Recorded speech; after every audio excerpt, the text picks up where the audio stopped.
Welcome to the Unmute DOOGEE S98, and I'll show you how to enable or disable silent mode on this device.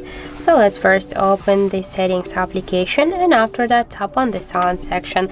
Here you can see the ringtone and notifications volume panel. Just to activate the silent mode, we should mute ringtones and notifications, but by this way we can see that we have only vibration mode, so that's why we should here in default volume button control select ringtone volume, and now just by press down volume button we can switch the vibration mode to the silent mode here.